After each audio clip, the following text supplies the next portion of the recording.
जय Shri Radhe Krishna. I hope आप सब लोग बहुत अच्छे होंगे। चलिए भक्ति योग की चर्चा को आगे बढ़ाएंगे। श्री कृष्ण क्या कहते हैं भक्ति योग में। तो यहाँ पर श्री कृष्ण बता रहे हैं कि किस तरीके से उन्हें प्राप्त किया जा सकता है, किस तरीके से उनकी प्राप्ति हो सकती है इस कलयुग में भी, क्योंकि ये द्वापर के अंत में कही जा रही है भगवत गीता, जो कि अर्जुन से कही जा रही है। तो अर्जुन से कही जा रही है तो भगवान कहीं ना कहीं हमारे लिए ही ये बता रहे हैं कि किस तरीके से हमें उनकी भक्ति करनी चाहिए। तो ये जो पूरी भगवत गीता है, भगवत गीता में सबसे ज़रूरी अगर आपके और हमारे लिए कुछ है तो वो भक्ति योग ही है, क्योंकि आप और हमें ये सीखना पड़ेगा कि भगवान की भक्ति कैसे होती है। तो यहाँ पर भगवान ने कहा कि भाई क्या करना है, तो भगवान यहाँ पर पहला जो मार्ग बताते हैं ये कहते हैं अर्जुन से कि सबसे पहले क्या करो, मन को स्थिर करो और मन को और बुद्धि को मुझ में लगाओ। भगवान यहाँ कहते हैं भाई अर्जुन से कि सबसे पहला कार्य करना है कि मेरी भक्ति करने के लिए आपको मन को और बुद्धि को, वो मन को एकाग्र करना है, चित्त को एकाग्र करना है और बुद्धि का भी सदुपयोग इसी में करना है। भगवान ने कहा बुद्धि को मुझ में लगाओ।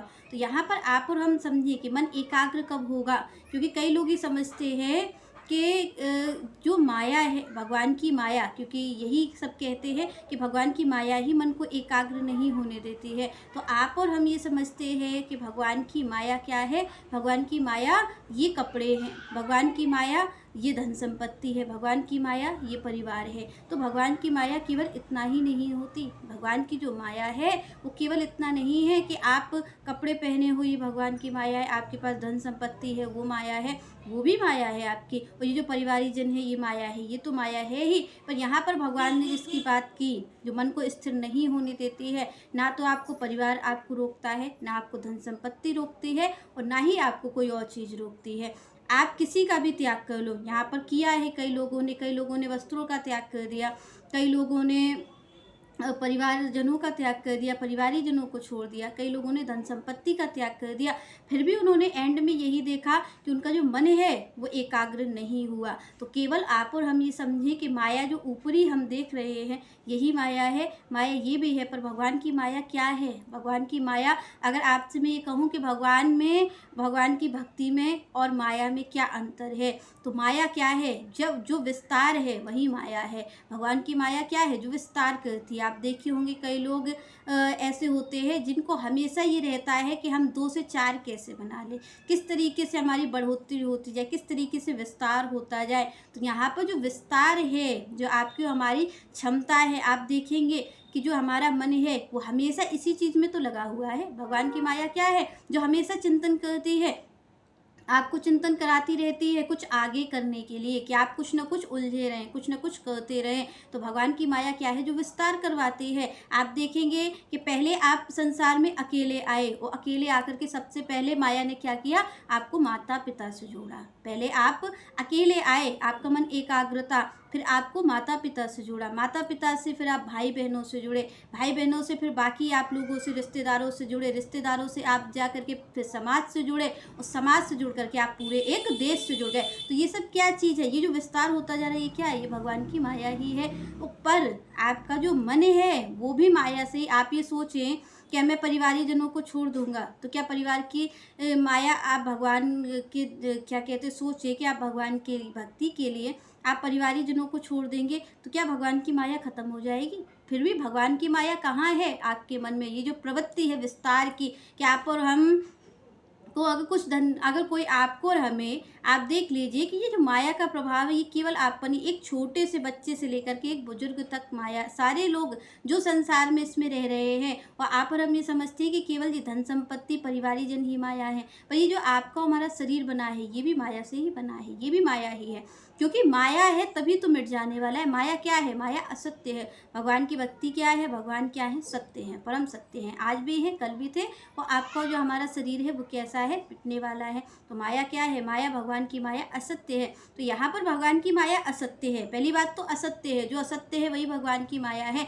चाहे आपके परिवारीजन हो, चाहे धन संपदा हो आपकी, या कुछ भी हो, और तो और आपका हमारा शरीर भी माया ही है, क्योंकि ये भी असत्य है। तो यहाँ पर जो चीज़ असत्य है वो माया है। दूसरी चीज़ विस्तार, विस्तार होता रहता है। अगर आपको और हमें 10 रुपये मिल जाएं तो आप और हम ये सोचते हैं कि 10 के 20 कब होंगे, वो अगर 20 हो जाएं तो 20 से 40 कब होंगे। ये जो हमारी प्रवृत्ति है, आप देखेंगे हर चीज़ में इंसान की ऐसी ही प्रवृत्ति है वो शादी करता है, शादी करके वो चाहता है कि मेरे परिवार का विस्तृत हो जाए, मेरा परिवार बड़ा हो जाए। धन संपत्ति मिलती है तो वो चाहता है ये बढ़ती जाए, ये जो बढ़ने की प्रवृत्ति है कि ये विस्तार होता जाए, यही भगवान की माया है। तो जिसमें ऐसा है तो वो भगवान की माया में ही है। और आप और हम सब में एक चीज़ है कि विस्तृत हमारे भगवान की माया ही है। ये जो विस्तार है ये भगवान की माया है। और भगवान की भक्ति क्या है? एकाग्र करना। जब आपको ये लगे कि आप में विस्तार करने की क्षमता है, आप ये सोचते हैं कि मेरे पास इतना है, चाहे आपके रिश्ते हों, चाहे आपकी धन संपत्ति हो या कोई भी चीज़ हो, आप अपने मन की गति को देखिए कि वो विस्तार की तरफ जा रहा है कि हम और इसको बढ़ा चढ़ा लें, कोई भी चीज़ हो, या फिर वो एकत्रित की तरफ जा रहा है, वो मन को एकाग्र कर रहा है या मन को विस्तार कर रहा है। ये चीज़ आपको और हमें देखनी चाहिए। तो अगर मन विस्तार कर रहा है, कोई चीज़ पा करके वो सोच रहा और बढ़ जाए, चाहे परिवारीजन हो, चाहे हमारी प्रवृत्ति धन में हो, चाहे हमारी आसक्ति परिवार में हो, जिस चीज़ में भी आपकी आसक्ति और आप ये सोच रहे बढ़ता जाए, विस्तार होता जाए, वो अगर वो असत्य है, भगवान की भक्ति छोड़ करके, क्योंकि भगवान की भक्ति में अगर कोई ये चाहता है, उनके प्रेम में चाहता है कि विस्तार होता जाए, तो वो तो भगवान भी सत्य है, भगवान की भक्ति भी सत्य है, और उनके लिए आप जो भी करेंगे वो सत्य है। पर भगवान की भक्ति को छोड़ करके आप कोई भी चीज़ अगर ऐसा कहते हैं कि इसका विस्तार होता जाए, तो वो भगवान की माया है। और भगवान की भक्ति कैसी है? भगवान की भक्ति है एकाग्र करने वाली। जब आपको ये लगे कि इन सारी चीज़ों से मैं एक साथ हो जाऊँ, मैं एकाग्र हो जाऊँ, मैं धीरे धीरे इन चीज़ों को छोड़ने लग जाऊँ, मन एकाग्र होने लग जाए, वही भगवान की भक्ति है, वही भगवान की कृपा है। भगवान की माया क्या करती है? विस्तार करती है, मन को खंड खंड कर देती है, जिससे कि मन इतना खंडित हो जाता है, इतनी जगह बट जाता है मन, कि एंड में आप और हम सबको निभाना ही मुश्किल हो जाता है। भगवान की माया क्यों दुख देती है? क्योंकि भगवान की माया आपको अलग कर रही है, आपको खंड खंड कर दे रही है। तो ऐसा ही भगवान की माया करती है, मन को खंडित कर देती है, जगह जगह बांट देती है, जिससे कि आप और हम सब परेशान हो जाते हैं। भगवान की भक्ति क्या करती है? उसी खंडित मन को, यहाँ पर क्या कहते हैं भगवान श्री राम? कहते सबके ममता ताग बटोरी। क्या चीज़ भगवान कह रहे हैं? कि सबसे ममता लेकर के एक जगह ले आओ। भगवान कह रहे सबके ममता ताग बटोरी और मम पद मनहि बांध बर डोरी। तो भगवान ने यहाँ पर क्या कहा? भक्ति कैसे होगी? भगवान ने कहा सबके ममता ताग बटोरी। किस चीज़ को बटोरा जाता है? जो बिखरा हुआ होता है। तो भगवान की माया क्या करती है? बिखराव करती है, मन का बिखराव कर देती है। भगवान की भक्ति क्या करती है? एकाग्र करती है मन को। तो यही भगवान की भक्ति और भगवान में जो उनकी माया है, उसमें यही अंतर है कि जो आपका मन है उसको खंड खंड सब जगह बांट देना भगवान की माया का काम है।